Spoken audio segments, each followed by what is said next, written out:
Breaking news చూస్తున్నాం. పాకిస్తాన్లో భారీ పేలుడు సంభవించింది.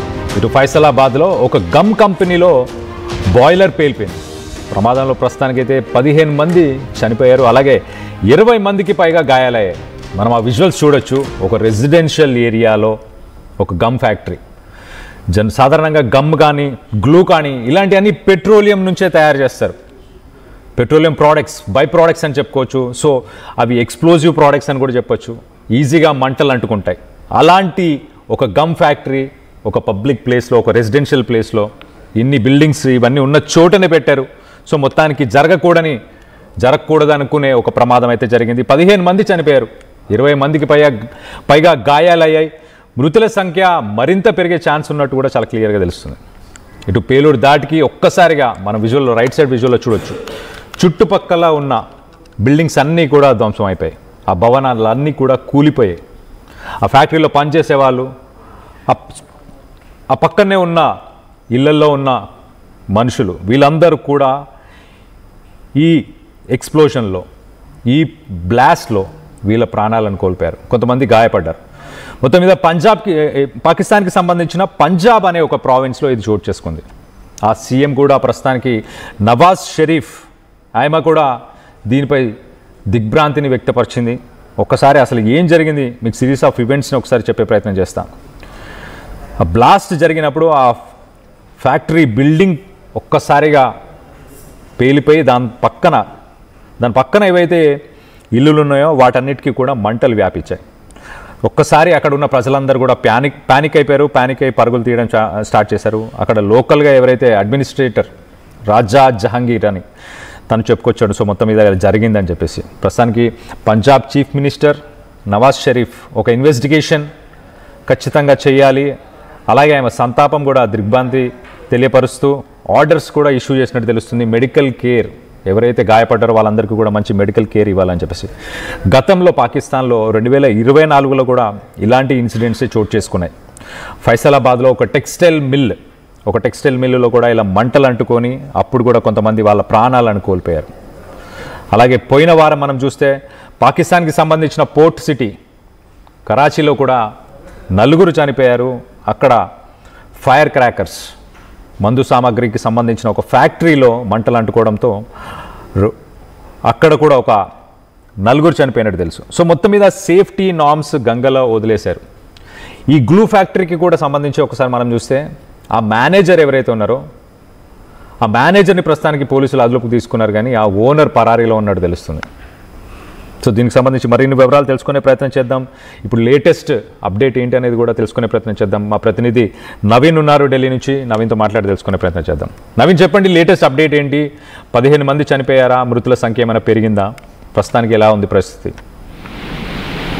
మనకి పాకిస్తాన్ మీడియా నుంచి అందుతున్నటువంటి సమాచారం ప్రకారం ఇప్పటి వరకు 15 మంది చనిపోయినట్టు కూడా తెలుస్తుంది. 20 మందికి పైగా కూడా గాయాలైనట్టు కూడా మనకి సమాచారం అందుతుంది. ఇంకా మృతుల సంఖ్య మాత్రం పెరిగేటువంటి అవకాశం ఉన్నట్టు కూడా తెలుస్తుంది. కొద్దిసేపటి క్రితమే పాకిస్తాన్లోని ఫైసలాబాద్ లో ఉన్నటువంటి ఒక గ్లూ కంపెనీలో ఈ యొక్క ప్రమాదం కూడా చోటు చేసుకోవడం జరిగింది. ఒకసారిగా పెద్ద ఎత్తున శబ్దం కూడా వచ్చినట్టు కూడా అక్కడ ఉన్నటువంటి స్థానికులు కూడా చెప్తున్నటువంటి పరిస్థితి తెలుస్తుంది. ఈ శబ్దంతో చుట్టుపక్కల ఉన్నటువంటి ఇల్లు కూడా పూర్తి స్థాయిలో ధ్వంసమైనటువంటి పరిస్థితి నెలకొంది. కొద్దిసేపటి క్రితం ఫైర్ సేఫ్టీ సంబంధించినటువంటి అధికారులు కూడా మంటలార్పేందుకు ప్రయత్నాలు కూడా చేపడుతున్నటువంటి పరిణామం కనిపిస్తుంది. ఎందుకంటే ఈ ఫ్యాక్టరీ అంతా ఇది ఇళ్ల మధ్యలో ఉన్నటువంటి సమయంలో ఈ యొక్క బ్లాస్ట్ జరిగింది కాబట్టి ఆ ఫైర్ ఇంజన్లు అక్కడికి వెళ్లేందుకు కొంత ఇబ్బంది కూడా తలెత్తున్నట్టు కూడా మనకి సమాచారం అవుతుంది. కాబట్టి ఇంకా మంటలు అనేది ఇంకా ఎగిసిపడుతున్నటువంటి పరిస్థితి కూడా నెలకొంది. అయితే ఈ యొక్క పంజాబ్ ప్రొవిన్స్ లోనే ఈ యొక్క ఇండస్ట్రియల్ ఏరియా కూడా ఉండడం జరిగింది. ఆ ఇండస్ట్రియల్ ఏరియాలోనే ఈ యొక్క పేలుడు కూడా సంభవించినట్టు కూడా తెలుస్తుంది. ఇంకా మృతుల సంఖ్య ఇంకా పెరిగేటువంటి అవకాశం కనిపిస్తుంది. ప్రస్తుతానికి ఆ ఫ్యాక్టరీ సంబంధించినటువంటి ఇన్ఛార్జ్ పోలీసులు అరెస్ట్ కూడా చేయడం జరిగింది. ఫ్యాక్టరీ సంబంధించినటువంటి యజమాని ఇంకా పరాల్లో ఉన్నారు కాబట్టి వారిని పట్టుకునేందుకు ఆ పోలీసులు ప్రయత్నం చేస్తున్నారు. ఎందుకంటే ఈ బ్లాస్ట్ ఏ విధంగా కొనసాగిందని అనే అంశాలపై కూడా పోలీసులు దర్యాప్తు కూడా చేపడుతున్నటువంటి పరిస్థితి కనిపిస్తుంది. పంజాబ్ ఆ ప్రొవిన్స్ సంబంధించినటువంటి పోలీసులు దీన్ని సీరియస్ గా కూడా తీసుకోవడం జరిగింది. ఎందుకంటే ఈ బ్లాస్ట్ నిర్లక్ష్యం వల్లనే జరిగిందని చెప్పేసి అక్కడ ఉన్నటువంటి ఆ స్థానికులు కూడా చెప్తున్నారు. ఎందుకంటే గతంలోనే పాకిస్తాన్ సంబంధించినటువంటి అంశాలు కూడా ఒకసారి గమనిస్తే మాత్రం ఇటు ఇండస్ట్రియల్ ఏరియా కావచ్చు, అక్కడ ఉన్నటువంటి ఆ ఫ్యాక్టరీలో కొంత నిర్లక్ష్యం అనేది ఉంటుంది. ఎందుకంటే వారు తీసుకోవాల్సినటువంటి సేఫ్టీ సంబంధించినటువంటి ప్రికాషన్స్ అనేది పూర్తి స్థాయిలో నిర్లక్ష్యంగా ఉన్నట్టు కూడా మనకి స్పష్టంగా అర్థమవుతుంది. ఈ సేఫ్టీ స్టాండర్డ్స్ కూడా పాటించకపోవడం, గతంలో 2024లో పెద్ద ఎత్తున బాయిలర్ కూడా పెరగడం జరిగింది. ఆ సమయంలో అక్కడ దాదాపు 12 మంది కూడా చనిపోయినటువంటి పరిస్థితి అనుకుంది. రీసెంట్ గా జరిగినటువంటి ఫ్యాక్టరీ అంటే కరాచీలోని ఒక ఫైర్ క్రాకర్స్ ఫ్యాక్టరీలో కూడా ఒక పేలుడు కూడా సంభవించడం జరిగింది. ఆ సమయంలో 4 నుంచి 5 మృతి చెందినట్టు తెలిసింది. కాబట్టి పాకిస్తాన్ లో ఉన్నటువంటి ఈ ప్రాంతాలు ఏవైతున్నాయో వారు పూర్తి స్థాయి ఫైర్ సేఫ్టీ అనేది కూడా నిర్లక్ష్యంగా ఉంటున్నట్టు కూడా మనకి స్పష్టంగా అర్థమవుతుంది. కళ్యాణ్.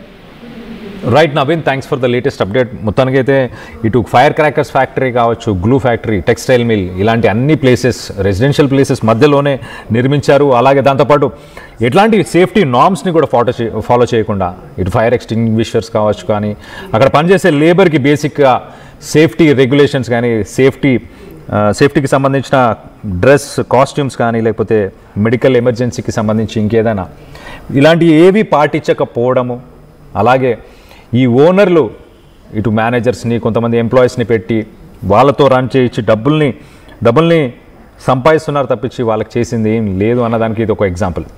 సో పాకిస్తాన్లో రూల్స్ రెగ్యులేషన్స్ ఫాలో చేయరు అన్నదానికి చాలా క్లియర్ స్టేట్మెంట్ అని చెప్పుకోవచ్చు ఇలాంటి ఇన్సిడెంట్స్ అన్ని. సో దీనిపై మీ అభిప్రాయాలు ఏంటి అనేది కింద కామెంట్ రూపంలో తెలియపరచండి.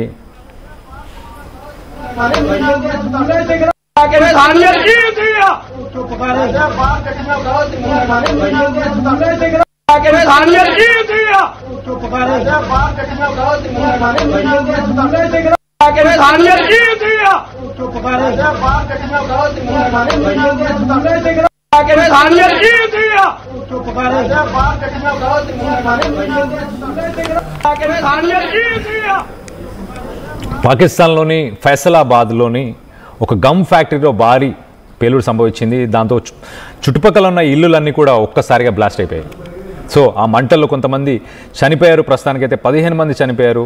ఒక 20 మందికి పైగా గాయాలైనట్టు తెలుస్తుంది. మృతుల సంఖ్య మరింత పెరిగే అవకాశం ఉన్నట్టు కూడా తెలుస్తుంది.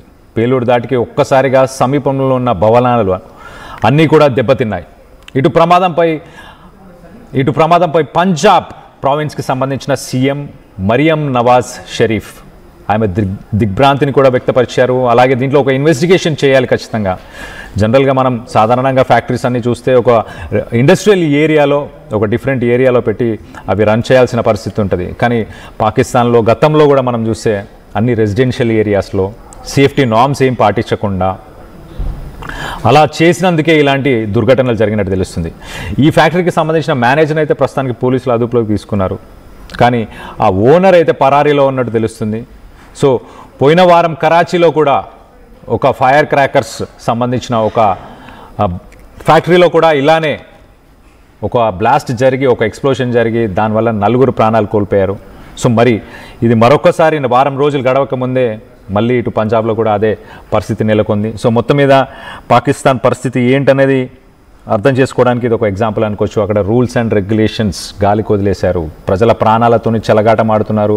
ఇండస్ట్రీస్ అలాగే ఇలాంటి ఫ్యాక్టరీస్ రన్ చేసే వాళ్ళంతా అని దానికి ఒక ఎగ్జాంపుల్ అనుకోవచ్చు. సో దీనికి సంబంధించి మీరేమనుకుంటున్నారు? మీ అభిప్రాయాలను కింద కామెంట్ రూపంలో తెలియపరచండి. అలాగే ఆ విజువల్స్ ఒక్కసారి మనం చూడొచ్చు చాలా క్లియర్గా. ఆ రెసిడెన్షియల్ చుట్టుపక్కల పరిసర ప్రాంతాల్లో అన్ని ఇల్లులు ఉన్నాయి. మధ్యలో ఈ గమ్కి సంబంధించి, గ్లూకి సంబంధించిన ఫ్యాక్టరీ, గమ్, గ్లూ ఇలాంటివన్నీ పెట్రోలియం బై ప్రోడక్ట్స్. సో చాలా ఇన్ఫ్లేమబుల్, మంటలు ఈజీగా అంటుకునే పదార్థాలు కాబట్టి ఎంతో జాగ్రత్తగా ఉండాలి. అలాగే రెసిడెన్షియల్ ఏరియాలో ఫస్ట్ ఉండకూడదు. అలాంటి నార్మ్స్ని ఫాలో చేస్తారు. కానీ మరి అక్కడ ప్రభుత్వాలు ఎలా ఉన్నాయి, పర్మిషన్ ఎలా ఇచ్చాయో మనకు తెలియదు. కానీ మొత్తం మీద అక్కడ ప్రజల ప్రాణాలతోనైతే చెలగాటం ఆడుకుంటున్నారు. ఒక్కసారి ఆ విజువల్స్ని కూడా చూసే ప్రయత్నం చేద్దాం.